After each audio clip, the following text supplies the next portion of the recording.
Hey, what's up everybody? Welcome back. It's Brandon with Campbell Fitness, and today I want to talk about creatine. Now I know what you're thinking. You've done a lot of videos on creatine in the past, and I definitely have. I've done videos on the basics behind creatine, whether you need to cycle it, whether you need to load it.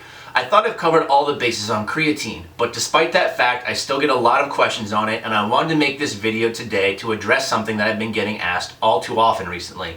And that is, how come creatine isn't working for me?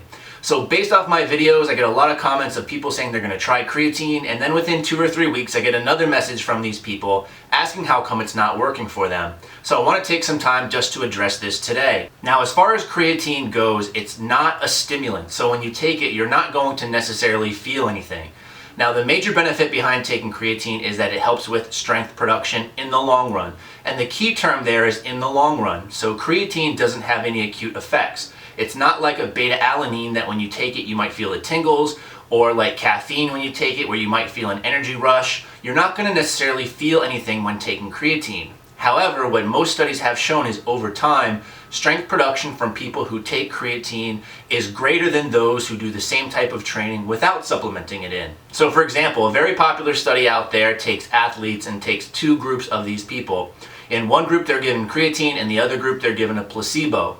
Now, over the span of 10 weeks, what they find is the group taking creatine has a higher 1 rep max bench. Now, for this study, it's very important to look at the context and the numbers behind it. So first, with the placebo group, what they saw was over a 10-week time period, they were able to increase their bench press an average of 6 pounds. Now, for the creatine group, they were able to increase it by 16 pounds, or 10 pounds more than those not taking creatine. So when we look at this study, we saw an average of about a 10-pound increase over those who weren't using creatine. Now again, the key thing to relate back to this is the fact that this time trial took 10 weeks to complete. So meaning they gained an average of 1 pound on their max bench press per week of supplementing creatine in. So for those of you out there that have been taking it for only a few weeks and don't really notice any necessary strength output, you can rely back on these studies and research to show that it does increase your strength over time. It's been proven to do this. However, you need to give it time to actually work. And in the short term, 1 pound a week might not sound like much.